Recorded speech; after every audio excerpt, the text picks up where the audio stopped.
que estoy grabando. Eh, y arrancamos. Bueno, eh, estas son las clases que preparé para la cursada de la sede Vicente López. Eh, Nada, era tipo. Era una cursada que está apuntada a CBC. Hay un par de cosas muy extra que nada, tipo. Van a ver que realmente son muy profundas y no la van a tener que estoy estaba en cátedra SKERL, SKERL. Hay un montón de cosas que si bien yo profundizaba un poquito en las clases, ahora no lo vamos a hacer. No sé, por ejemplo acá metí un poco de, bueno, el otro de generalidades de bacterias o cosas así, que es como rari. Eh,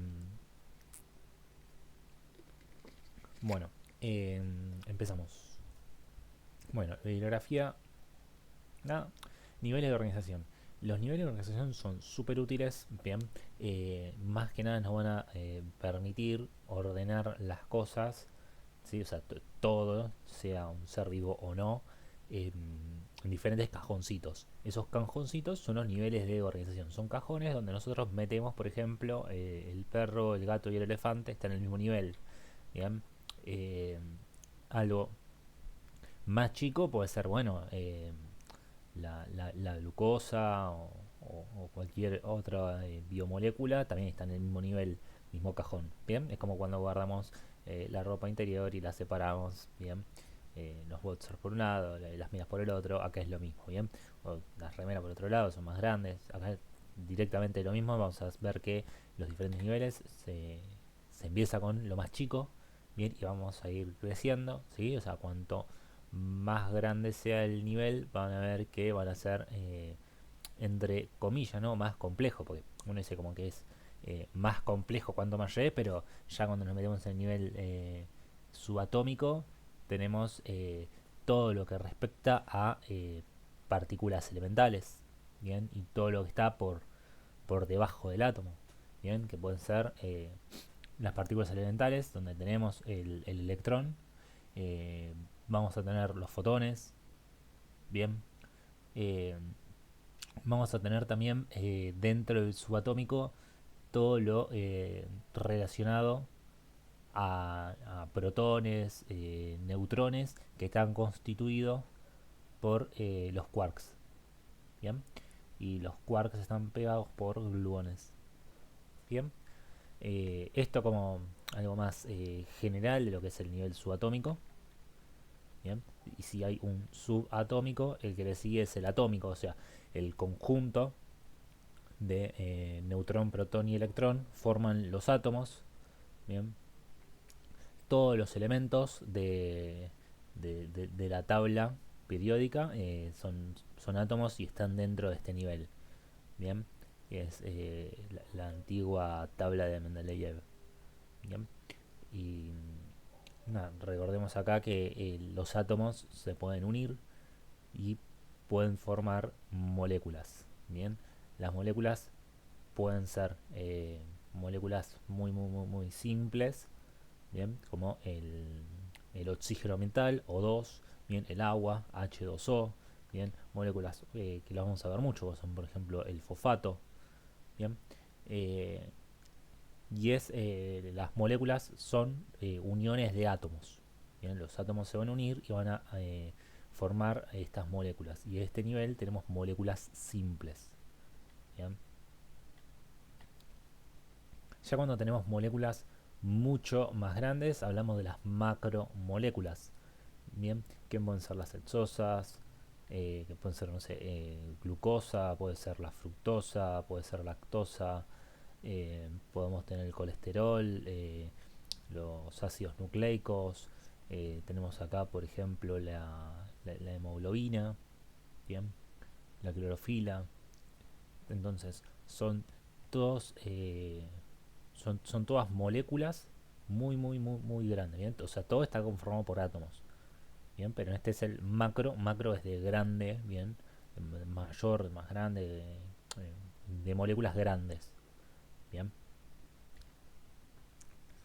Y después tenemos el nivel supra macromolecular, donde nosotros tenemos que esas macromoléculas van a estar constituidas, ¿sí? Van a estar conformando, constituyendo otras sustancias, bien, y se van a mezclar entre sí. Bien, por ejemplo, cuando hablamos de virus, tenemos proteínas mezcladas con ADN, bien, o sea, las proteínas por un lado, que pueden formar lo que es la cubierta, después tenemos el ADN, que va a tener también ribosa o desoxirribosa, y vamos a tener una base nitrogenada, bien, eso después lo vamos a charlar un poquito más, pero todo lo que es el prebiótico eh, se incluye también muchas veces en el mismo nivel del subcelular, en donde bueno, todo acá vamos a tener todo lo que son virus, ¿bien? Y también tenemos, por ejemplo, todo lo que está por debajo del nivel celular, o sea, todo lo que está conformando la célula. O sea, cuando hablamos de la célula y hablamos de todas las cosas que forman la misma, lo que vamos a tener es el, el nivel subcelular, donde tenemos, por ejemplo, la mitocondria, donde tenemos eh, el aparato de Golgi, donde tenemos los ribosomas, donde tenemos los cloroplastos, bien, o sea, todo lo que está conformando a la célula va a estar en el nivel subcelular. O sea, estos no son propiamente dicho células, bien. Después vamos a ver qué pasa con la mitocondria cuando veamos la teoría endosimbiótica de la evolución. Bien, pues recordemos que las mitocondrias originalmente eran células. Bien, pero establecieron una simbiosis con las células, o sea, las eucas, las eucaritas. Bien, después tenemos ay, me fui, el nivel celular, donde tenemos, a ver si se puede poner un poquito más grande esto. ¿Se ve un poquito más grande ahí? Bien, tenemos el nivel celular, donde vamos a tener arriba, donde vamos a tener, por ejemplo, las neuronas, donde vamos a tener las bacterias, bien, básicamente cualquier célula, esta es una célula hepática, bien, pero cualquier célula que forme parte del organismo está en este nivel, ¿sí? El que está ahí como en el borde es el glóbulo rojo, porque no es nucleado, o sea, no tiene núcleo, por lo tanto, después vamos a ver que no cumple con todas las condiciones de vida. Bien, en este nivel lo que vamos a tener es la aparición de la vida. Bien, entonces lo que tenemos acá es el nivel más básico de vida, las células. Bien, la neurona es un ser vivo, las bacterias es un ser vivo, lo que tenemos abajo son células de hongo, bien, también son seres vivos. La célula hepática es un ser vivo. Bien, o sea, a partir de acá arrancan los seres vivos. Después lo que vamos a tener es el nivel tisular o de los tejidos. Bien, todo esto lo vieron, ¿no? O sea, de todo esto que estoy hablando.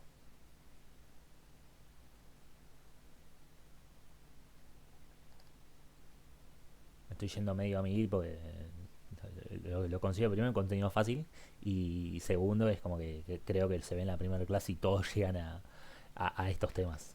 ¿Sí? Tisular o de los tejidos es un conjunto de células. El conjunto de células y la matriz que las envuelve forman un tejido.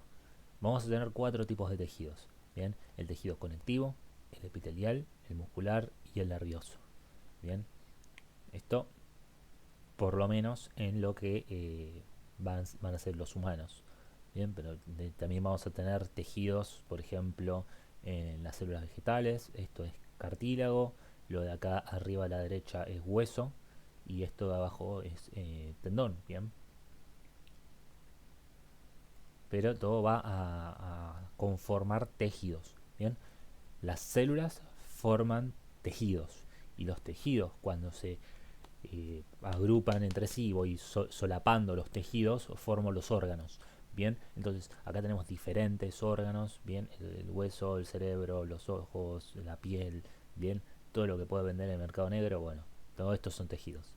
Bien, la tráquea, bien. Acá tenemos cortes histológicos, bien, o sea, son cortes de diferentes órganos, este es esófago, estómago, el intestino delgado, intestino grueso, que se tiñen, se le pone tintura y es eosina y hematoxilina y le dan esta coloración habitual que es lo que van a ver después si en algún momento de la vida cursan histología, que es la ciencia que estudia los tejidos. Bien, la histología estudia los tejidos. Bien. Después lo que podemos dividir es al cuerpo en diferentes sistemas, que es un conjunto ya de órganos, ¿bien? Por el nivel anterior de los órganos en conjunto van a formar sistemas y aparatos, ¿bien? Por ejemplo, aparato respiratorio, el sistema linfático, eh, todo lo que ven acá, lo óseo, muscular, locomotor, respiratorio, digestivo, nervioso, urinario, circulatorio, o sea, todo lo que ustedes lo conciban como un sistema o aparato va a estar acá, ¿bien? Y una vez que tengo ahí el conjunto, vamos al organismo. Bien, el organismo va a ser un conjunto de, o sea, ustedes están acá, son una cosa así, son un conjunto de eh, sistemas que está constituido por muchos órganos. Bien, acá tenemos todos los órganos, bueno, todos los órganos no, pero tenemos muchísimos órganos y esos órganos están formados por tejidos que a su vez están formados por células y las células están formados por organelas o eh, compuestos subcelulares. Bien. Y a su vez estos están compuestos por macromoléculas y moléculas simples. Y estos se conforman por átomos y los átomos por moléculas subatómicas. ¿Sí? Sustancias subatómicas. Bien. Vamos a ir con esto. O sea, organismo puede ser el humano, pero puede ser una planta común, una alga, ¿sí? Insecto, ¿sí? El elefante. O sea, el organismo ya es un ser pluricelular, ¿bien? Acá hay que tener cuidado con el tema de las algas porque también hay algas que son unicelulares, ¿bien? Las algas se vienen ahí en pluri y uni, ¿bien? Entonces, después vamos a población. El concepto esto es re importante porque siempre juegan con esto. Población es un conjunto de individuos de la misma especie. Todas estas son poblaciones, ¿bien? Obviamente por separado, ¿no? Eh, las cuatro cosas que se ven acá son poblaciones. Y esas poblaciones son de la misma especie. Uno, 2, 3, 4. Bien. Ahora, cuando hablamos de comunidad, ¿sí? Estamos hablando de individuos de diferentes especies, ¿sí? Esta foto bien así falopa de las ovejas con los pingüinos desde las Islas Malvinas. Eh, Creo que debe ser de los pocos lugares donde coexisten ovejas y pingüinos. Después tenemos, bueno, acá cuando hablamos de comunidad, hablamos de, puede ser, que eso después también es todo un capítulo aparte, que si puede ser una relación de simbiosis, por ejemplo, eh, el pez payaso con las anémonas, o puede ser un comensalismo, por ejemplo, la orca que se come acá a las focas. ¿Bien?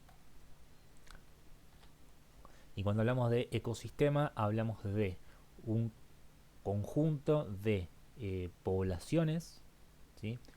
Que van a estar todas, o sea, de diferentes animales de la misma especie y de diferentes especies, con un entorno.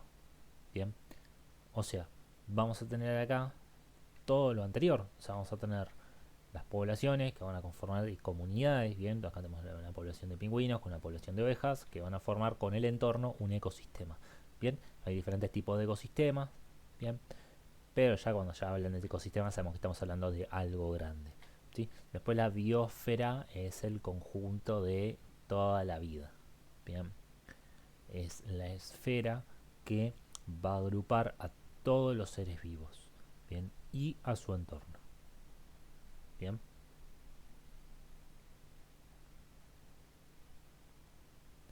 y por último el universo, que es el conjunto de todo. ¿Vamos a ir con esto? ¿Alguna duda hasta acá?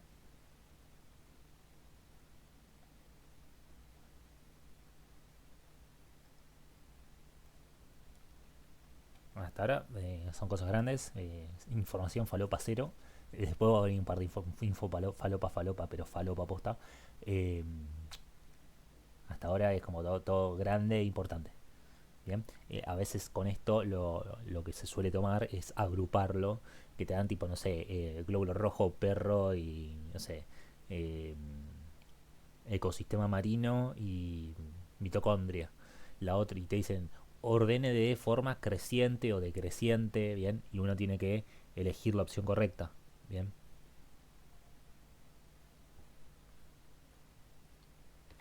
Bueno, vamos a las características de los seres vivos, como nosotros vemos que las células, y para adelante, ¿no? Los humanos, las plantas, las algas, todos son seres vivos, bien, pero decimos, che, una piedra no es un ser vivo, bien. Entonces, lo que nosotros hacemos acá es decir que los seres vivos tienen características que los reconocen como tal, bien.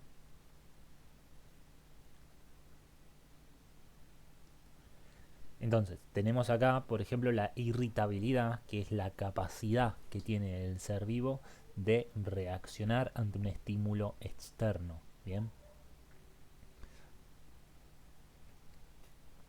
por ejemplo, la capacidad que tiene el ojo de reaccionar hacia la luz, esta planta que ya vimos, sabe cuando uno genera un contacto va a cerrarse, bien, o el girasol que tiene el heliotropismo que permite rotar hacia donde vaya mayor cantidad de sol, bien, entonces va a girar hacia donde está el sol.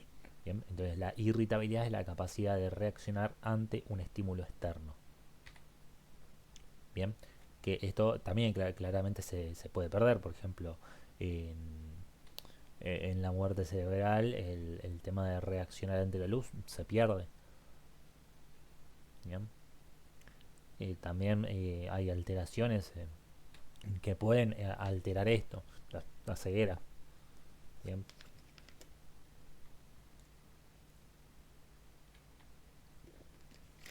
Después tenemos, por ejemplo, características de los seres vivos. Eh, Tenemos la reproducción, que puede ser sexual o asexual. Eh, es la capacidad que tienen los seres vivos de generar una descendencia. Bien, o sea, no necesariamente tiene que ser todo como el gallo y la gallina, bien, sino que tenemos diferentes formas de reproducción. Bien, ahora el concepto de autopoiesis es el generar un ser vivo similar a uno. Bien, o sea, es la capacidad que tenemos de eh, que se puede dar o no, pero de dar un ser vivo con características similares al predecesor. Bien, digo no porque, por ejemplo, hay cruzas que no cumplen con esta capacidad. Bien, por ejemplo, la mula, bien, que es el cruce de una, una hembra de caballo, una yegua, con un burro, un asno. Bien, y ahí surge la mula. Bien, pero en este caso no va a dar uno exactamente similar. Bien, entonces depende ahí de cómo es la cruza y si hay o no el bloqueo de la polispermia y hay contacto también de la espermatozoide con el óvulo o no.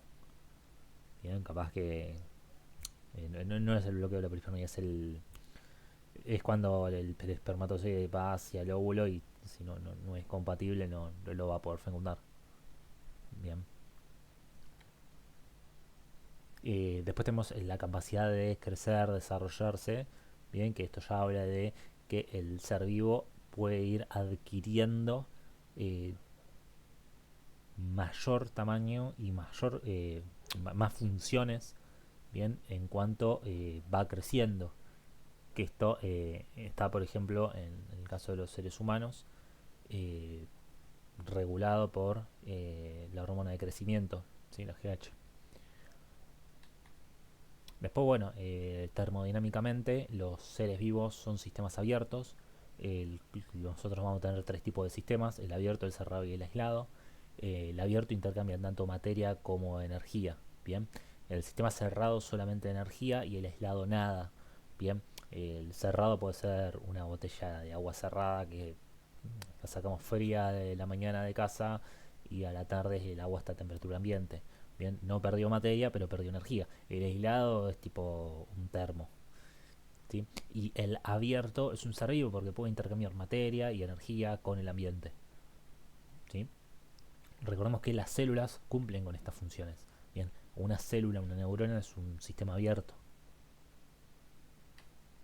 Bien, de ahí para arriba todos son sistemas abiertos. Bien, la glucosa no es un sistema abierto porque no es un ser vivo. Bien, o sea, partemos de que tiene que cumplir con todas estas características o con la mayoría.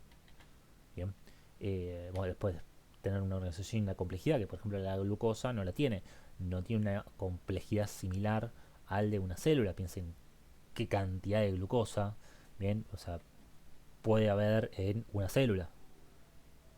Bien, después bueno, acá tenemos este modelo de células que es el típico huevo frito, pero hay un montón de tipos de células y hay muchas que son súper complejas.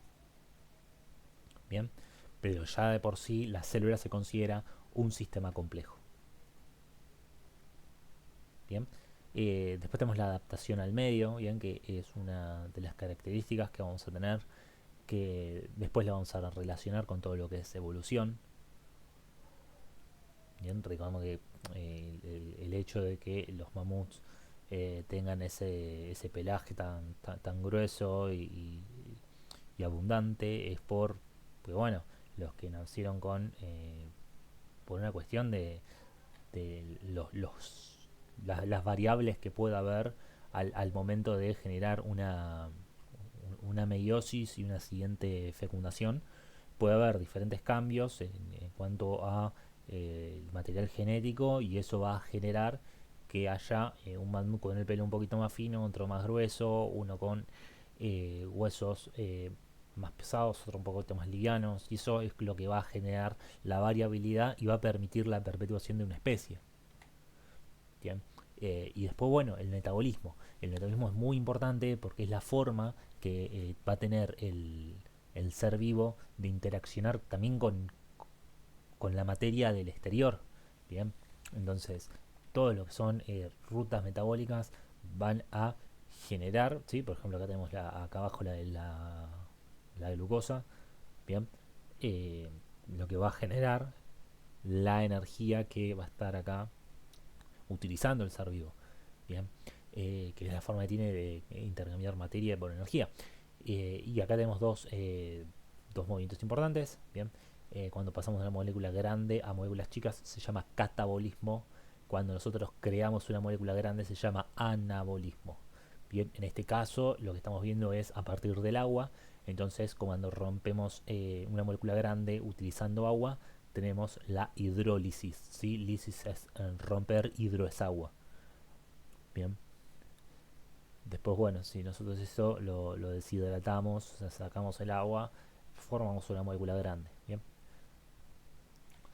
También tenemos la homeostasis. La homeostasis es la capacidad que tiene el ser vivo de mantener dentro de unos valores más o menos normales al medio interno. Bien, el medio interno es ese espacio que se encuentra entre las células y el sistema vascular. Bien, todo ese espacio que está acá en blanco es lo que forma parte del medio interno. Y esto va a tener, por ejemplo, una cantidad de sodio, una cantidad de potasio, una cantidad de cloro, una temperatura, una osmolaridad, va a tener un pH, bien, una cantidad de bicarbonato, una presión parcial ya sea de oxígeno, de dióxido de carbono. O sea, hay un montón de cosas que el organismo lo tiene que mantener dentro de unos parámetros. ¿Bien? No, no es un valor estable, no, no es un valor fijo, no es que el pH tiene que ser 7,4. Si tenés 7,39 está mal. No, es un aproximado. Bien. dentro ahí existe un rango en el cual sí lo podemos. O sea, si te viene la persona con un pH de 5 bueno, raro, rarísimo. Pero ya no está dentro de ese rango que vamos a tomar acá. Eh, y después, bueno, nosotros podemos ver que podemos responder ante una alteración de esto, ¿bien? Entonces, si nosotros, por ejemplo, eh, tenemos mucha temperatura, tendemos a transpirar, bien, como para disminuir esa temperatura y volver a nuestro rango de referencia. Lo mismo si a nosotros o sea, tenemos un estímulo de baja de frío, lo sensamos en el cerebro y lo que hacemos es temblar como para generar ese calor. Bien, vamos bien hasta acá.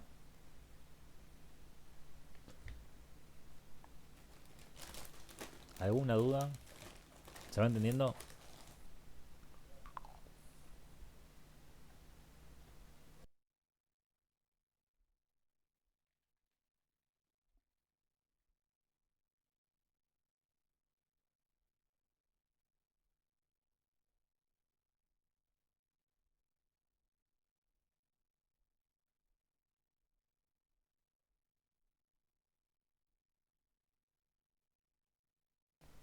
Bueno, joya. Bueno, acá tenemos bueno, los diferentes niveles de organización. Vamos a ver que son varios, ¿sí? Que esto va a ir cambiando a medida eh, que pasa el tiempo. El último es el 2015, que es con dos super reinos y siete reinos. Bien, creo que ustedes usan el 98, ¿no? Bacterias, protozoarios, sí, todos también como uno. Eh, sería el del 69. Monera, protista, fungi, planta y animal. Usan ese para dividir los reinos.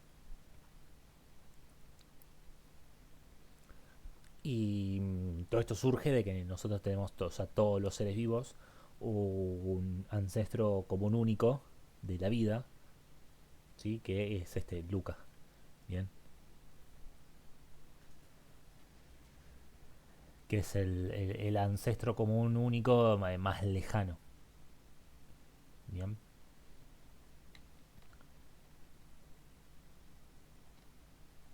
entonces nosotros clasificamos a los seres vivos según el dominio, después el reino, después el film, la clase, el orden, familia, todo así. Por ejemplo, con, con el tema del perro, el reino animal, el filum de los cordados, clase mamífero, el orden de los carnívoros. Bien, entonces ahí como lo vamos haciendo cada vez como más particular. Bien, y ya cuando hablamos acá de Canis lupus familiaris, hablamos del perro que tenemos en casa. Bien, ahora dentro de mamíferos podemos tener un montón, o sea, la clase puede ser muy amplia. Bien, y dentro de toda esa clase, el orden va a ser uno. Bien, carnívora. Y dentro de todos los que son carnívoros, bueno, ahí vamos a la familia. Bien, entonces, nosotros acá cuando hablamos de reinos, tenemos que hablar de por lo menos eh, cinco tipos de reinos.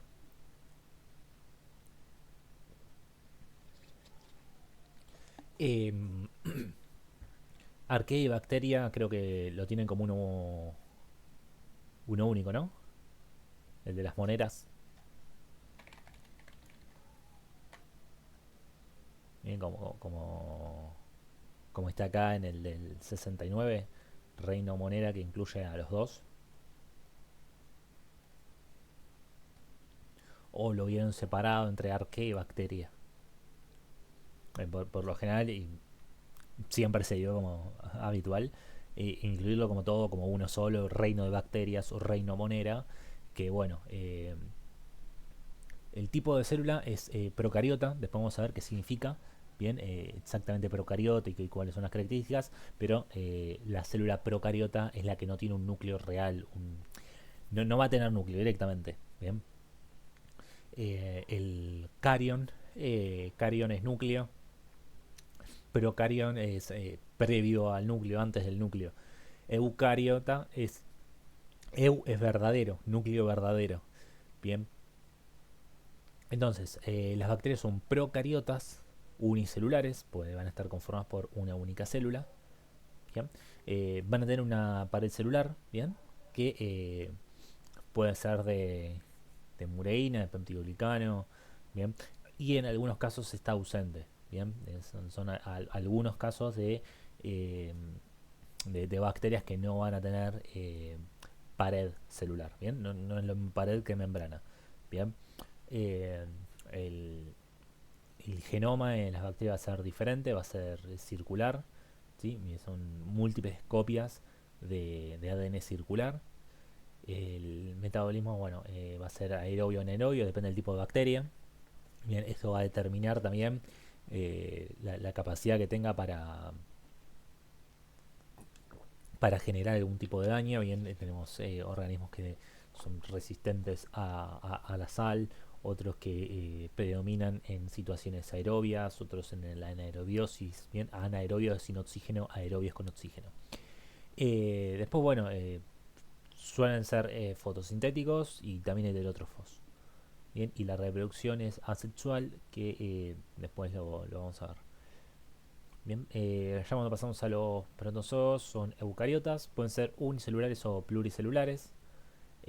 Algunos tienen pared celular, otros no. ¿Sí? O sea, los que son tipos cromistas, o sea, las algas, van a estar con pared celular de celulosa, mientras que los protozoarios puros no. Bien, que serían las dos columnas del medio. Bien, eso sería el reino protozoario. Los protozoa y los cromistas. Los cromistas son las algas. Bien, el metabolismo es aerobio, bien, en su gran mayoría. Eh, la nutrición en los protozoos es heterótrofo, el cromista puede ser también heterótrofo fotosintético. Bien, y la reproducción es asexual o sexual. Bien, cuando hablamos de sexual no es que hacen como la gallina, sino que es por la existencia de gametos. Bien, o sea, sexual no significa el hecho de que haya en sí, eh, como mostramos la diapositiva anterior de la gallina, sino que bueno, habla de la existencia de un gameto femenino y un gameto masculino. Bien. Eh, en cuanto a los hongos, va a ser eucariota, pluricelular, bien, excepto de las levaduras. La pared celular es de quitina, bien, esto va a ser importante.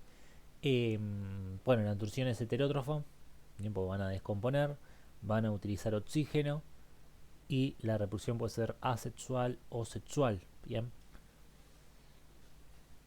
Las plantas lo mismo, esa misma reproducción, asexual o sexual, bien. Pueden hacer fotosíntesis, así que salvo en algunos casos que es tipo que es mixtótrofa, la planta carnívora es mixtótrofa, que va a realizar fotosíntesis, pero también puede ser heterótrofa, pero la gran mayoría bueno, van a ser fotosintéticas. Por lo tanto, necesitan de oxígeno, el metabolismo es aerobio y la pared celular es de celulosa. Bien, y esto en cuanto a animal, que es las células que van a trabajar con el resto de sus vidas. Bueno, con bacterias también. Pero la célula animal es eucariota pluricelular. Bien, eso creo que se sabe, la célula animal es eucariota, los organismos son pluricelulares. Y lo más importante de acá, que siempre pifian, es que la pared no está. Bien, la célula animal no tiene pared, tiene membrana, no tiene pared. Bien, no es lo mismo pared que membrana. Y vamos a tener que son aerobios, heterótrofos, bien, y la reproducción puede ser asexual o sexual. De nuevo, sexual es como el gallo y la gallina, asexual puede ser, por ejemplo, la gemación. ¿Bien? O sea, no todos los animales son cordados, ¿sí? Bueno, eh, bueno, teoría celular, no sé si llegaron a ver algo de esto. Pero nada, tenemos que todos los seres vivos están formados por una o más células. En las células ocurre todo lo que es el metabolismo. eh, Toda célula proviene de otra célula, bien, y que van a tener toda la información genética, bien. Estos son los postulados de lo que estamos viendo acá, que es la teoría celular, bien.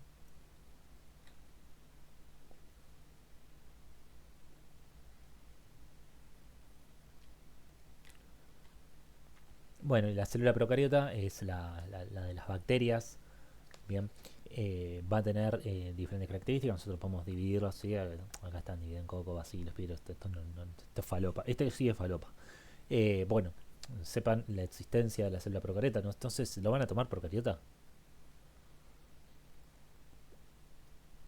Acá puse todos los componentes de la célula procariota.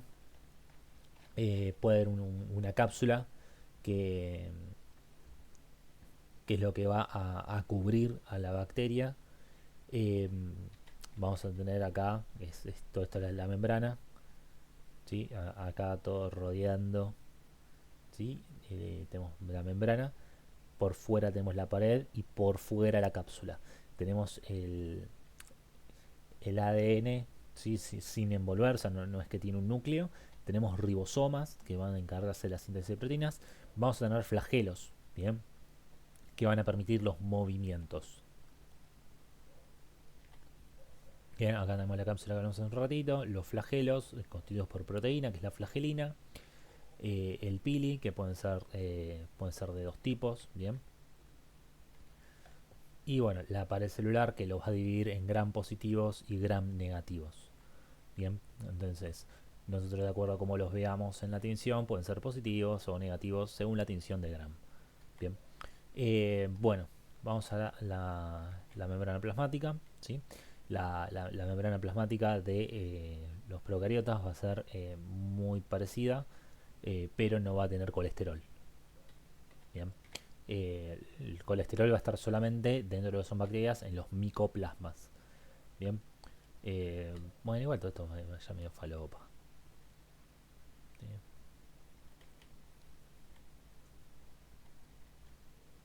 Bueno, vamos a la eucariota. En la eucariota vamos a tener todas estas organelas, bien, que las vamos a desarrollar más en cada unidad, se van a desarrollar un poquito más cada una de las organelas. Bien, y acá hay un cuadrito comparativo entre lo que es la proca y el euca. Bien, eh, ahí pasamos al otro. ¿Hay alguna duda de este? Antes de pasar al otro.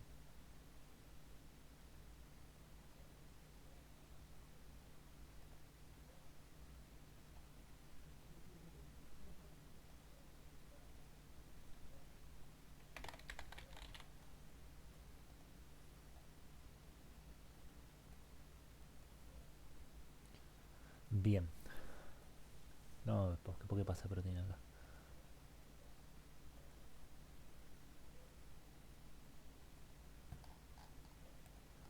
Bien, vamos a ver en la parte de la composición de los seres vivos.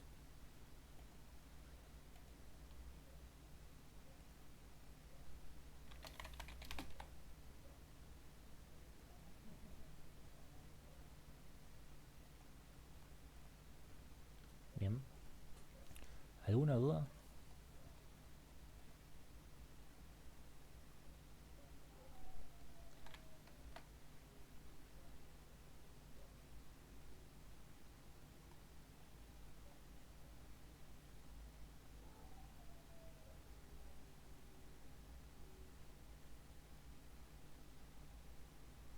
Bien, esto medio que también vamos a ir casi volando. Hay mucha infofalopa.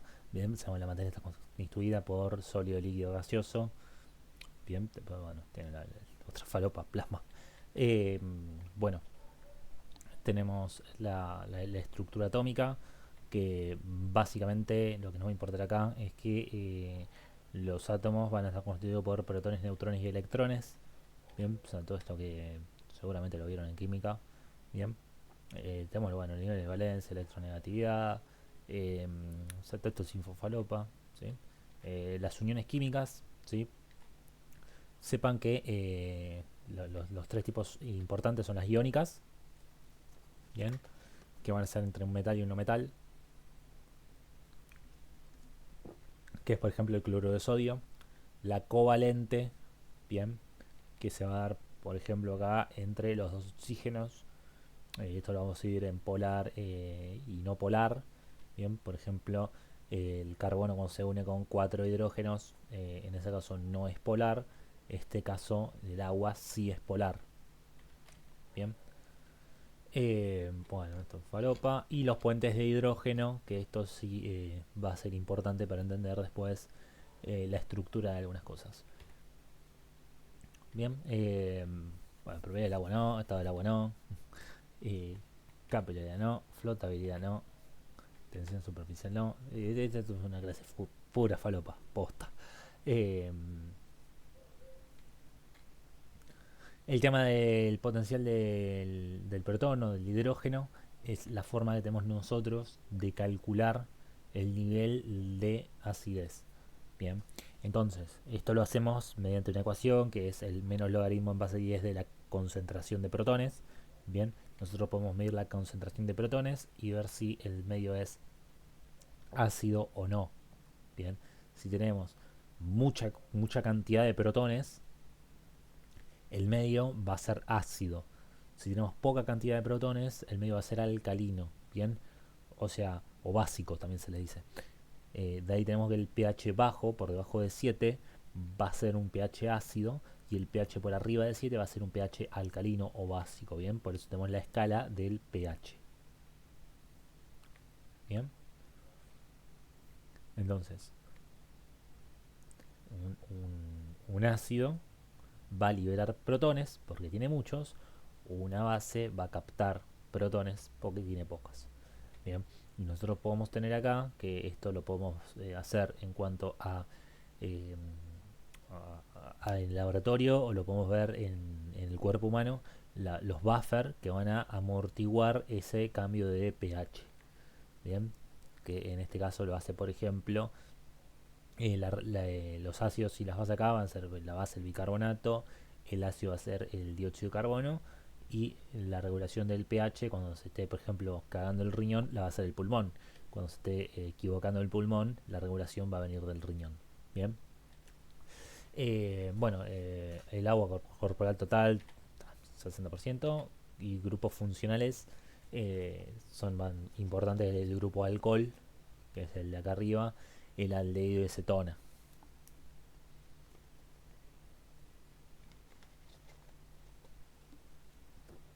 Bien,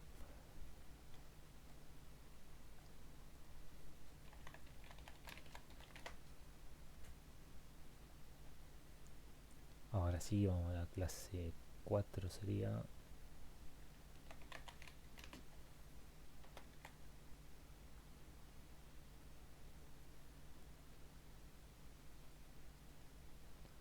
Vamos a hablar de glúcidos y lípidos.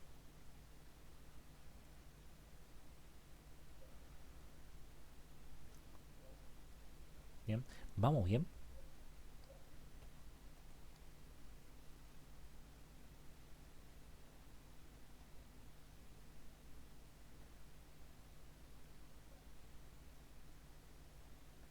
Sé que sí, sí, lo anterior era falopa pura. Bueno, importancia de los glúcidos, directamente la glucosa. Bien, van a ser acá todo lo que termine en osa o en óxido. Bien, ¿y dónde vamos a encontrar los glúcidos? O sea, acá puse todo lo que es harina, bien, pero también, por ejemplo, papas, verdura, manzana, frutas, bien, van a estar en todos lados los glúcidos. Bien. Son importantes en la clínica, sobre todo la glucosa, bien, y todo lo que esté relacionado a la glucosa, por ejemplo, el glucógeno. Bien, por ejemplo, la celulosa es importante, sí, obvio, pero en jerarquía es como más importante el glucógeno, la glucosa y entender bien eso. Y van a estar implicados en la respiración celular, sobre todo la glucólisis. Bien, entonces, nosotros dentro de los glúcidos los vamos a dividir en niveles. El primero es el monosacárido. Mono viene de uno, bien, un azúcar, monosacárido. Bien, eh, nosotros acá tenemos que también se llaman hidratos de carbono. Tenemos el carbono y el agua. Y la N representa la cantidad de carbonos. Bien, o sea, si tenemos 3 carbonos, vamos a tener 3 carbonos, 3 oxígenos y 6 hidrógenos. Bien, el N-osa es, por ejemplo, si la N es 3, es una triosa. Si es, por ejemplo, 6, es una hexosa. Bien, si tiene 5, es una pentosa. Bien, lo más importante va a ser la hexosa de 6 y la pentosa de 5. Bien, entonces también lo podemos dividir de acuerdo a si tenemos un aldehído o una acetona, en aldosa y cetosa. Bien. Y acá tenemos algunos de los monosacáridos no van a importar, que son la ribosa, la glucosa, la galactosa, la fructosa y la manosa. Bien.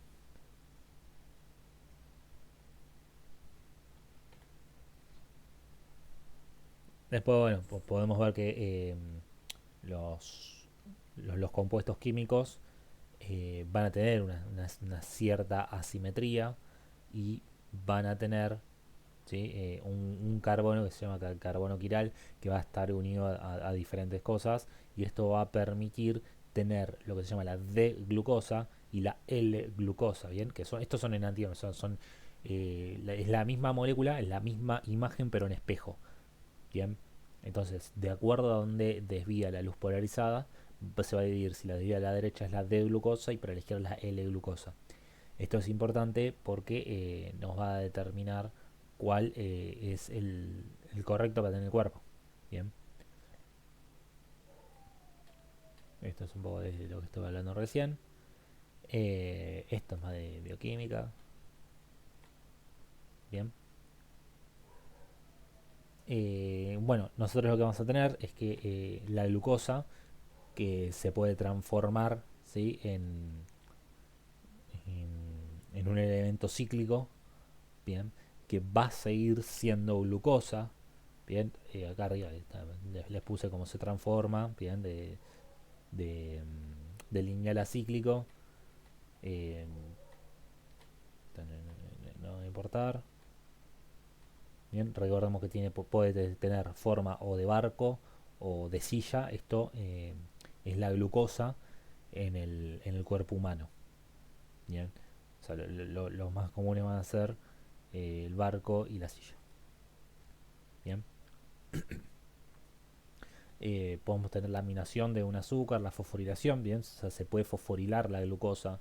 Esto va a ser importante, la fosforilación de la glucosa, para cuando veamos todo lo que es metabolismo.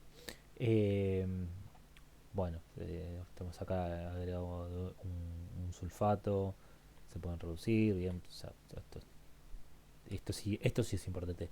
Los disacáridos van a surgir de dos monosacáridos unidos.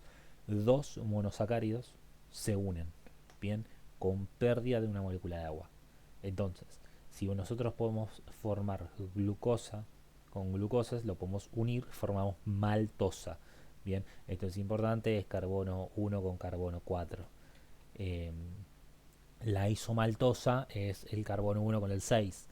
Bien, pero también es glucosa con glucosa. Lo que hay que saber acá es el nombre, por ejemplo, maltosa, isomaltosa, y qué lo compone. Por ejemplo, maltosa es glucosa más glucosa. Isomaltosa es glucosa más glucosa. La celobiosa, ¿sí? Y acá es también glucosa con glucosa, pero esto no va a ocurrir en los seres humanos. Bien. Después tenemos la lactosa. La lactosa es entre la glucosa y la galactosa. Bien. Galactosa con glucosa. Bien, eso va a formar la lactosa. Bien, y no puse el otro. La sacarosa no la puse.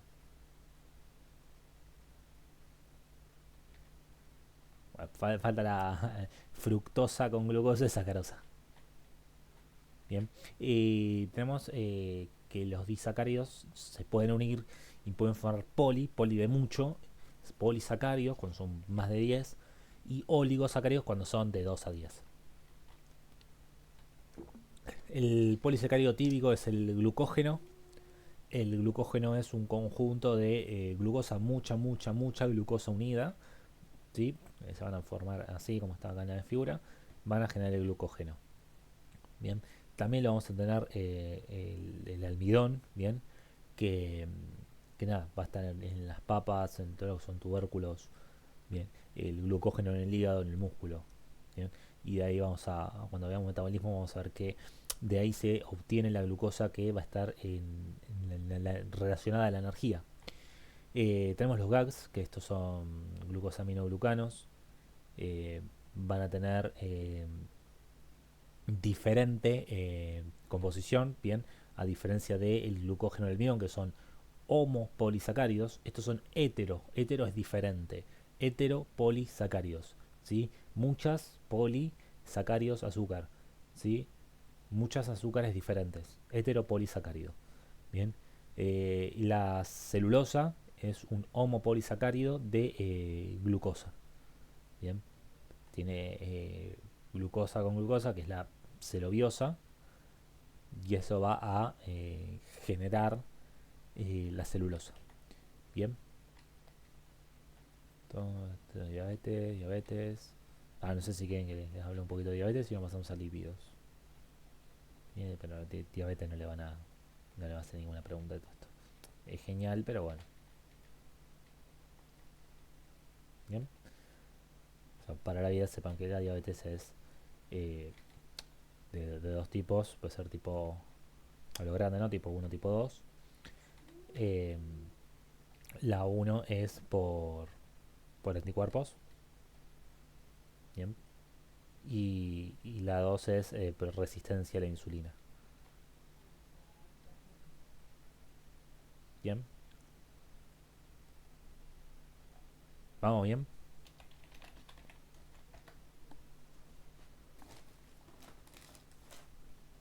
¿Dudas?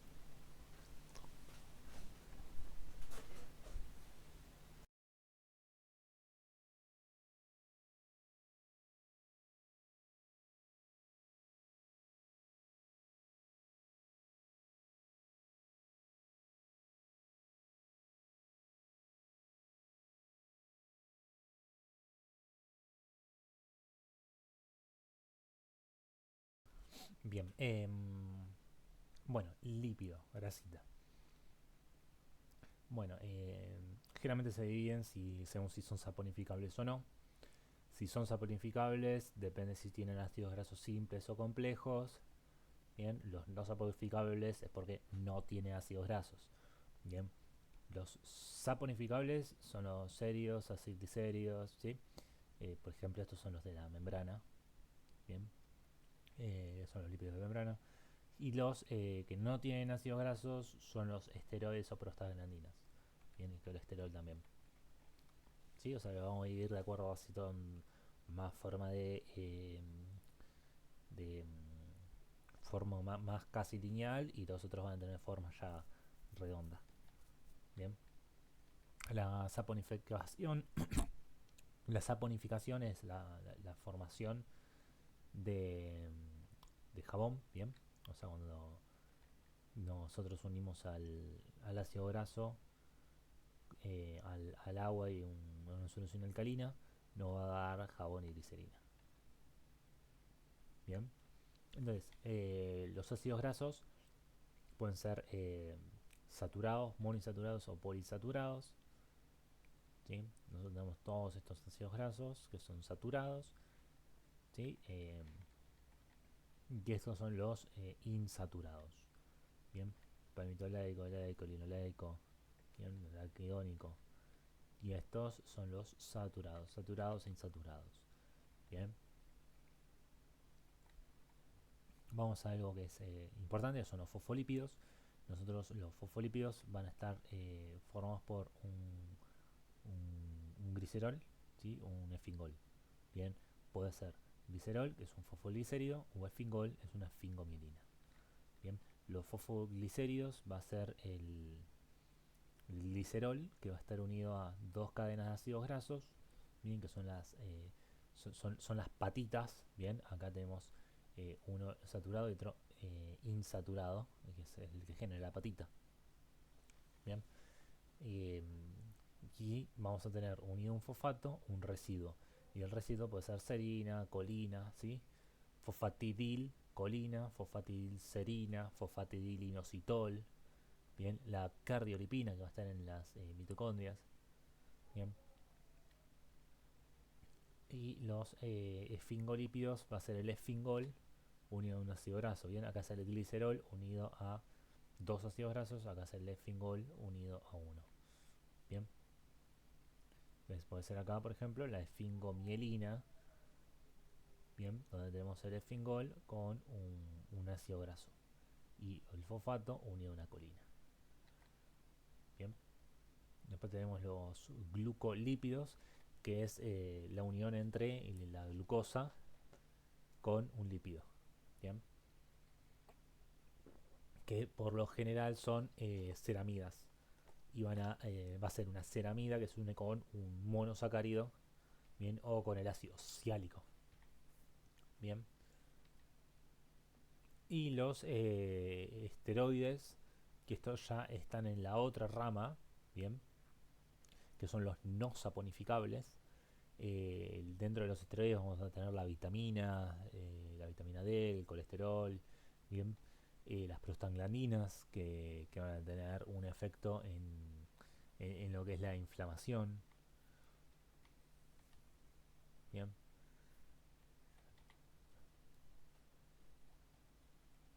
¿se va entendiendo?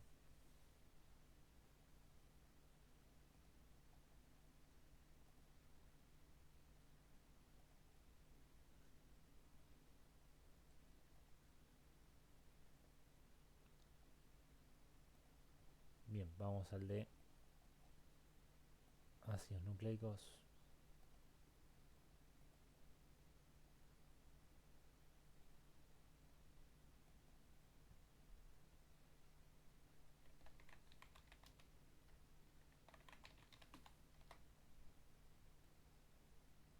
Bien, avisen cuando, no sé si es mucho, si se están saturando ya, avisen porque son ya un montón de contenido de biomoléculas y después pasamos a membrana.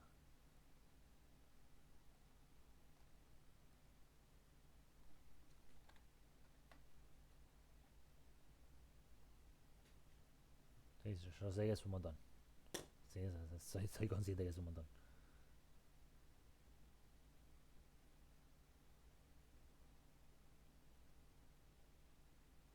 Bien.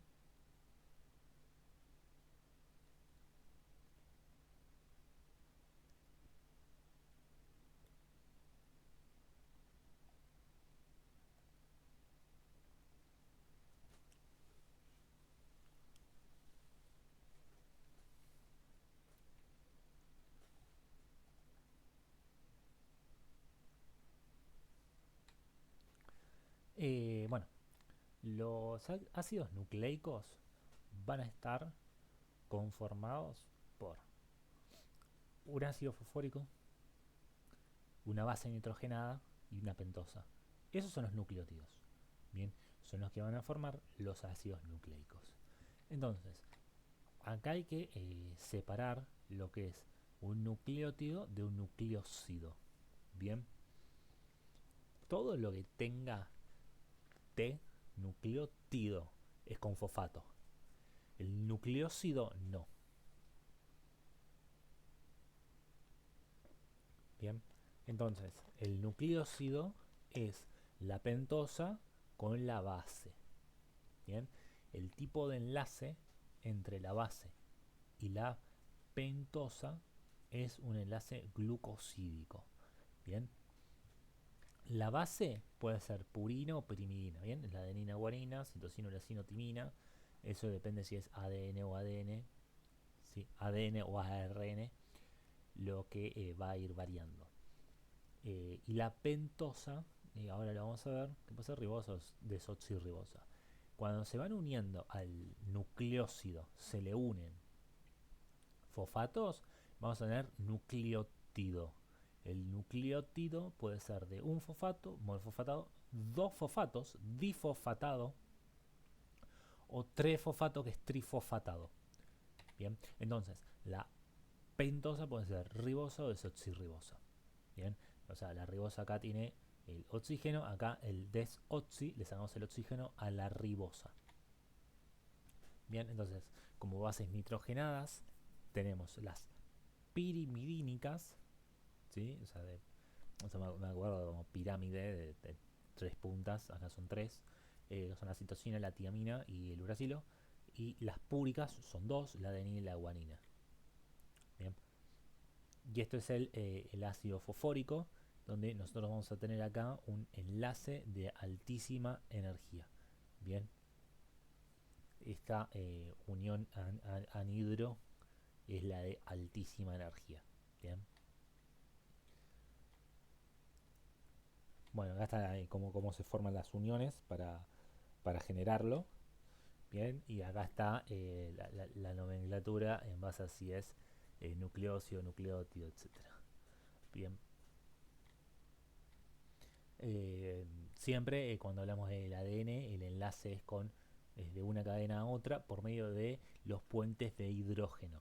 Bien, se unen adenina con timina, citosina con guanina en lo que es el ADN. Bien, en el ARN no hay timina, hay uracilo. Bien, y nosotros vamos a tener tres tipos de ADN, que son el ARN ribosomal del ribosoma, el ADN, el ARN mensajero, el que va a tener un mensaje dentro de sí, que es la estructura de la proteína a generar, y el ARN de transferencia, que va a traer el aminoácido. ¿Para qué se usa todo esto? Para formar proteínas. El ARN sirve para formar proteínas. Bien. De hecho, todo lo que es código genético, de hecho, todo lo que es ADN, la mayoría del ADN sirve para generar proteínas. Bien. También hay secuencias de iniciación, etcétera. Acá de nuevo lo del ARN. Este es el ADN, es parte del cromosoma. Bien. Y este es un modelo de doble hélice. Bien. Esto, bueno, la cantidad de purinas es igual a la de las pirimidinas. Bien. Recordemos que nosotros acá, si tenemos, por ejemplo, 200 citosinas, vamos a tener 200 guaninas, porque ser una con una. No se va a unir citosina con timina. Bien. Bueno, este es el modelo de la doble hélice que fue, no sé si propuesto o robado por Watson y Crick, que se, se lo robaron a, creo que es Rosalind Franklin, a la que le robaron el modelo de ADN y ganaron el Nobel. Bien, esto bueno. Y bueno, el flujo de información es de ADN, cómo generamos una proteína. Bueno, el ADN se puede replicar a sí mismo, esta es la replicación del ADN, esto después lo vamos a hablar de nuevo. Bien, porque cuando vemos todo esto son clases de segundo parcial. De ADN podemos transformar en ARN, que es la transcripción. El ARN también se puede replicar a sí mismo, es la replicación del ARN, o se puede traducir, o sea, a otro idioma, al idioma de los nucleótidos al de los aminoácidos, que son las proteínas. Bien.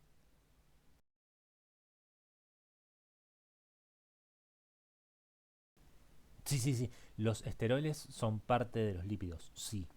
Sí, sí, ahí lo leí un toque tarde, ¿no? Pero sí, sí, el colesterol, por ejemplo, es parte de los lípidos. Es no saponificable, pero es parte de los lípidos. ¿Sí?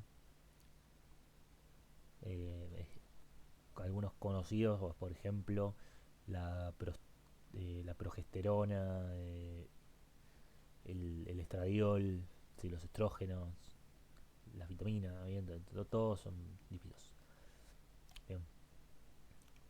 Como estructuras importantes de ácido nucleico tenemos el ATP, es importante porque es básicamente la moneda energética, es como la sube del organismo.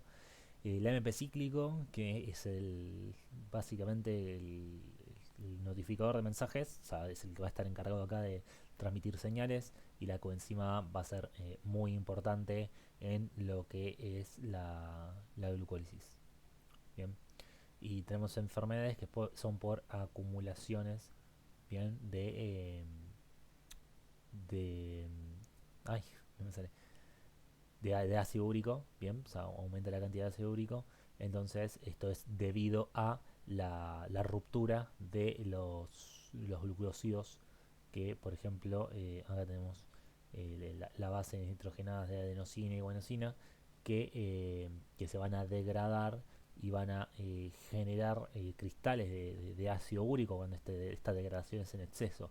Cuando la degradación es en exceso, cuando comemos, por ejemplo, o sea, acá tenemos el hígado con cebolla, alcohol, o sea, todo lo que es carne, todo lo que tenga muchísima proteína y nada. O sea, puede ser eso, puede ser una alteración en las vías metabólicas. Bien, todo esto que tiene mucha, muchos, muchas bases nitrogenadas es porque el alcohol no es el caso, pero el tema de la carne es porque tiene muchísima celularidad. Bien, y las células van a tener ADN, o sea, cuando comemos carne comemos células que tienen ADN. Bien, lo rompemos todo y bueno, lo degradamos, bien, además de las proteínas. Bien.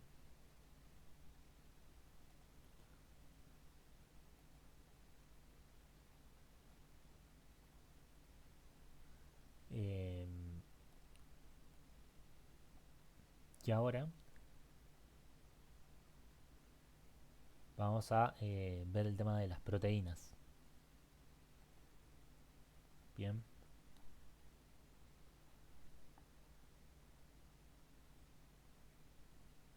Oh, me tiró el error del procesador. Puta madre.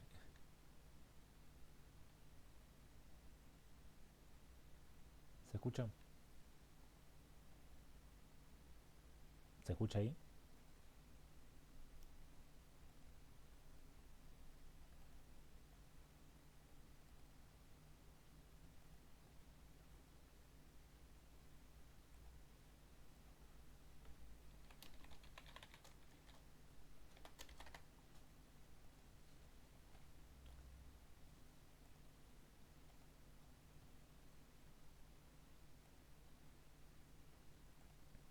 Ah, bueno, bueno. Eh, Nosotros en las proteínas vamos a tener una composición que es de aminoácidos, bien. Los aminoácidos son los que van a conformar las proteínas. Los aminoácidos están conformados por un grupo carboxilo y un grupo amino. Bien, vamos a tener un carbono principal, que es el carbono alfa, y después un resto, que es lo que va a variar de acuerdo a cada aminoácido. ¿Sí? Bueno, lo vamos a poder clasificar de acuerdo a un montón de cosas. Bien, por ejemplo, las cargas, si son polar, no polar, si es aromático, etcétera. Bien, y esos serían los 20 aminoácidos que existen. Bien, y hay aminoácidos que van a ser esenciales y después tenemos los no esenciales. Bien, bueno, acá tiene una animación de cómo se forma el enlace peptídico. Bien, que es el enlace que se va a dar entre dos aminoácidos con pérdida de agua. Nosotros lo que tenemos ahí es un enlace entre un grupo, ¿sí? Eh, carboxilo y un grupo amino. Bien, ahí se forma el enlace peptídico. Un aminoácido junto a otro aminoácido ¿sí? Van a formar un dipéptido. Poquitos aminoácidos juntos, un oligopéptido, y muchos aminoácidos, ¿sí? Muchos aminoácidos forman una proteína. Bien, las proteínas están conformadas por aminoácidos y van a tener un montón de funciones. Pueden ser función de transporte, bien, por ejemplo los canales para la entrada y salida de sustancias, pero también la albúmina va a transportar un montón de sustancias. Bien, tenemos la de regulación, por ejemplo la insulina que va a regular la cantidad de glucosa en sangre, factores de transcripción que van a permitir que se sintetice o no el ADN. Bien, proteínas de movimiento como la miocina que va a permitir la contracción muscular, de estructura como el colágeno que va a dar la turgencia de la piel. Bien, las histonas que van a permitir el enrollamiento del ADN. Las proteínas van a permitir la catálisis, pero también van a permitir el anabolismo. Bien, vamos a tener tanto enzimas como proteínas de degradación. Bien. Y nosotros esto lo vamos a dividir en cuatro grupos, bien, según si es primaria, secundaria, terciaria, cuaternaria. La primera es la estructura en sí de los aminoácidos. La secundaria ya es según el plegamiento, que puede ser hélice alfa u hoja plegada, que esto va a estar relacionado después con la enfermedad priónica. Eh, Después tenemos la terciaria, que es cuando ocurren atracciones dentro de esa hoja plegada beta o hélice alfa. Y vamos a tener la cuaternaria cuando vamos a tener muchas cadenas de aminoácidos unidas entre sí. Bien. Y las proteínas son muy importantes en lo que es la nutrición normal. Bien. Entonces, de acuerdo a la edad, el sexo y bueno, también el trabajo o el deporte que haga la persona, va a variar la cantidad de gramos día de proteína. Bien, entonces esto también se puede calcular como cantidad de gramos kilo día y eso depende también de la actividad a desarrollar. Bien, no es lo mismo una persona que hace deporte o una persona que no lo hace. Bien, y bueno, acá lo que vamos a tener son patologías que van a estar relacionadas con la desnutrición. ¿Bien? O sea, esos chicos están en África, los ven así todos panzones, es Kwashiorkor. Bien. En este caso es una desnutrición proteica, bien. O sea, tenemos poca cantidad de proteínas, bien. Y van a ser chicos mayores al año. Bien, entonces todo va a ser todo asitis, edema, bien líquido. Bien, y si no, el marasmo es cuando son muy chicos y hay mucha pérdida calórica energética. Bien, esto ya cuando crecen o se presentan así es porque son más bien crónicos. Bien, o sea, es como que está un poco más adaptado a estar así. Y esto es más un desnutrido agudo, el Kwashiorkor. Bien.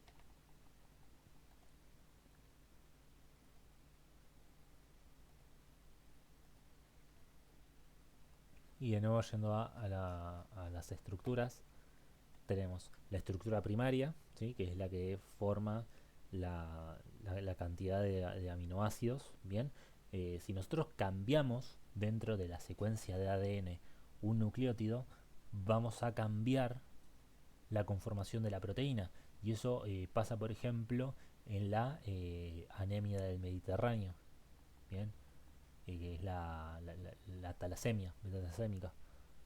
Después, bueno, tenemos la estructura secundaria que va a estar formada, ¿sí? Por la hoja plegada, ¿sí? O el hélice alfa. Este es alfa hélice, esto es beta plegada.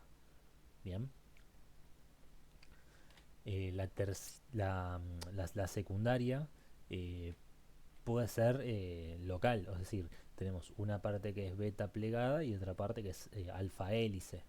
Bien, no es que toda la proteína va a ser alfa hélice o toda la proteína va a ser beta plegada. Bien.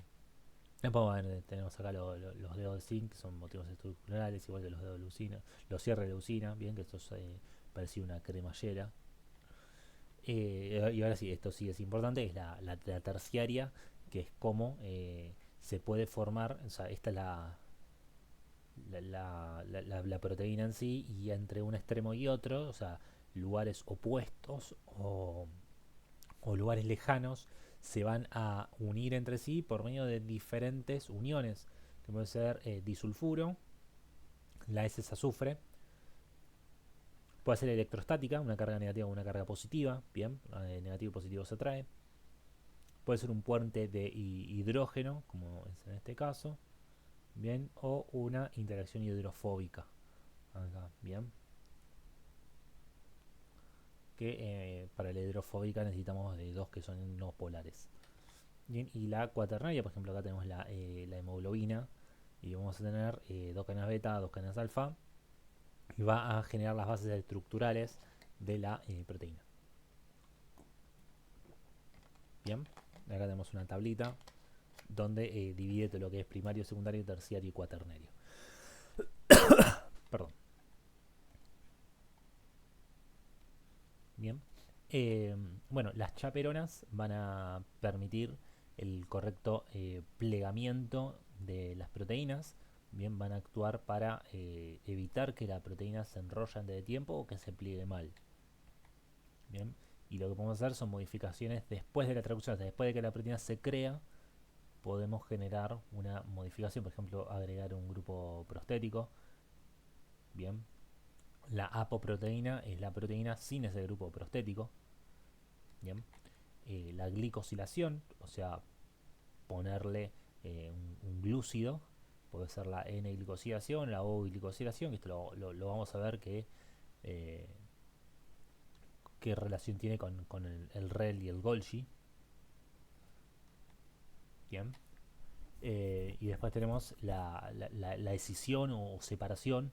Por ejemplo, en este caso tenemos la preproinsulina, que primero se va a doblar toda, va a formar acá enlaces disulfuro y va a tener puntos de cortes donde vamos a tener la insulina y el péptido C.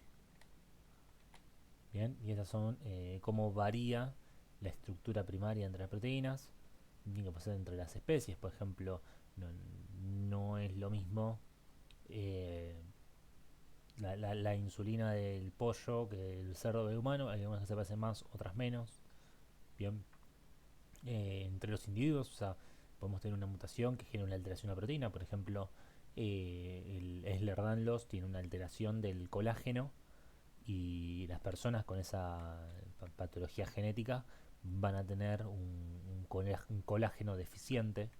Eh, Después tenemos, bueno, entre los diferentes tejidos, eh, no, no vamos a tener acá que todos los tejidos forman la misma proteína, sino que pueden partir de una proteína, pero cada tejido se puede especializar un poco más en el procesamiento de esa proteína.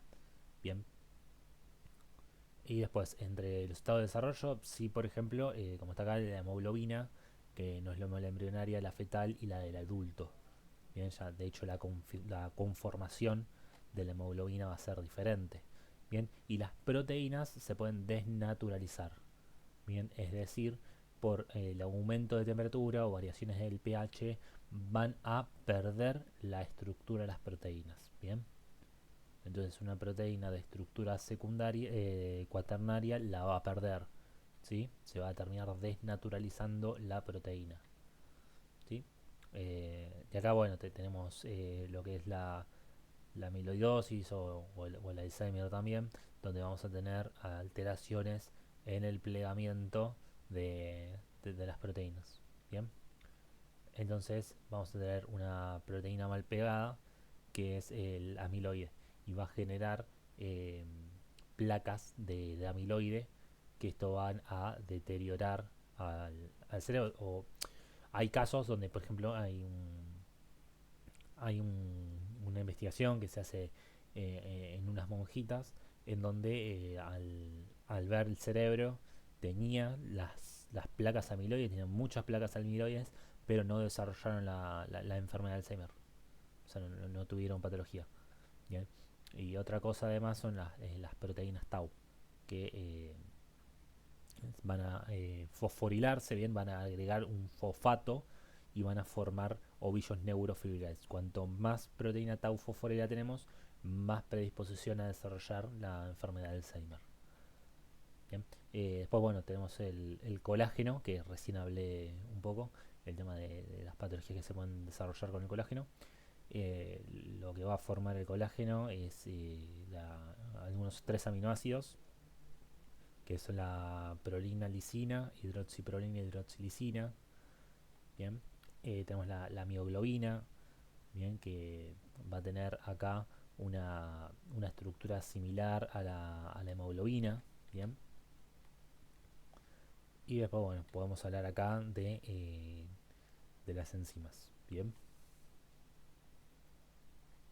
Una enzima es una proteína que tiene la capacidad de generar un producto a partir de un sustrato. Entra una molécula y sale un producto. Bien.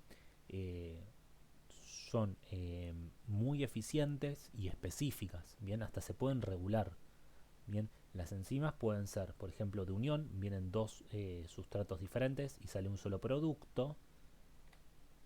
O la pueden dividir. Bien. O pueden ser de catabolismo, que ahora lo vamos a ver. Cuando hablamos acá de los modelos, puede ser un modelo de encaje inducido, tipo que eh, de llave cerradura, que va a ser igual, ¿sí? O sea, va a encajar justo, o el de encaje inducido, donde tanto el sitio activo como el sustrato van a ser predisponentes para los cambios. ¿Ven? La enzima va a cambiar de acuerdo al sustrato que venga. Bien, y eso va a permitir, ¿sí?, una mayor disponibilidad de la enzima. ¿Bien? Son dos modelos diferentes que explican, actualmente el que más se toma es este, para las enzimas. Bien, tenemos anabolismo y catabolismo. La enzima puede ser catabólica, catabolismo es romper. Bien, eh, puede venir un sustrato y la enzima ser la encargada de romperlo, es una enzima catabólica. O anabólica, cuando viene el sustrato y se forma, viene separado y se forma un único producto. En este caso está creando. Bien, en este caso es anabólica. Bien, lo que hace la enzima en sí es reducir la energía de activación.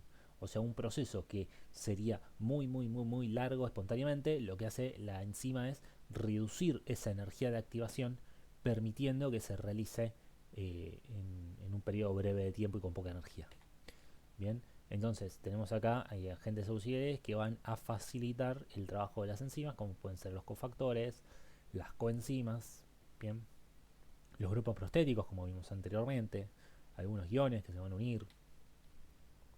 Bien, las enzimas, bueno, como dijimos recién, son específicas. Bien, eh, y va a haber factores influyentes en todo lo que es el procesamiento del producto hacia un sustrato. Bien, de esto pueden ser el pH o la temperatura. Bien, porque recordemos que las enzimas son proteínas y las proteínas se pueden desnaturalizar. Bien, esto lo llegaron a ver.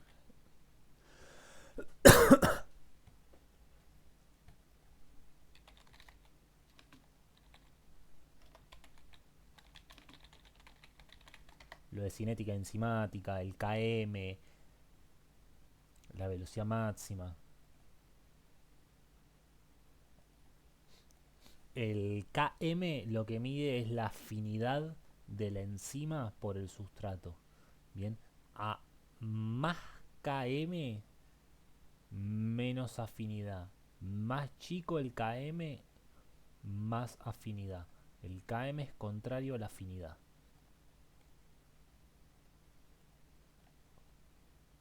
Bien, después tenemos inhibidores que van a inhibir para que no entre el sustrato. Bien, le gana el inhibidor y el sustrato ya no entra acá. Bien, y esto pasa, por ejemplo, con los pesticidas, ¿sí? Las mostazas nitrogenadas. van a tener una inhibición irreversible por el sustrato, o sea, hay que esperar a que se vaya. Bien. Los inhibidores también pueden ser competitivos, o sea, van a competir por el sitio y se pueden desplazar, o sea, yo pongo un inhibidor. Si yo aumento la cantidad de sustrato, desplazo el inhibidor. Si aumento la cantidad de inhibidor, desplaza el sustrato. ¿Bien? El que tenga más concentración va a desplazar al otro. ¿Bien? Y la no competitiva, el inhibidor, va a unirse en otro sitio. ¿Bien? Acá no se afecta la afinidad. La enzima sigue siendo igual de afín. El KM es igual. Ahora, la velocidad máxima acá disminuye. Bien. Por más que se una, no va a generar sustrato. Bien. Veremos un poco de los gráficos. Y tenemos las enzimas alostéricas que van a tener un sitio diferente y van a poder modificar la acción de la enzima. Bien, la pueden aumentar o disminuir. Bien, esta es falopa, falopa. Bien, y estas son las curvas que se van a formar a partir de los inhibidores alostéricos. Bien, además de los alostéricos que van a poder aumentar o disminuir la fabricación de sustrato, bien, el positivo aumenta, o sea, favorece que se haga más sustrato, el negativo lo disminuye, que esa es la modulación alostérica de abajo a la derecha. Otra regulación es la disponibilidad de sustrato. Si yo tengo la enzima y tengo poco sustrato, va a bajar la producción de producto. Bien, la regulación genética también va a tardar más esa regulación, porque es necesario hacer toda la cascada. En cambio, con el modulador alostérico es más rápido. Bien, y la covalente puede ser mediante, por ejemplo, la fosforilación. Si yo fosforizo, si yo le agrego un grupo fosfato a una enzima, puede ser que la inhiba o no. Bien, ahí por ejemplo tenemos la glucógeno sintetasa, fosforilada es inactiva. Bien, entonces tenemos ahí toda una serie de mecanismos que favorecen la glicosilación de proteínas.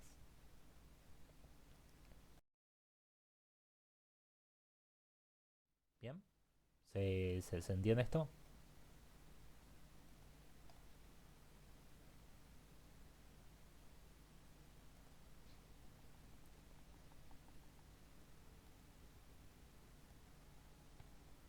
Bien, bueno, cortamos con biología acá.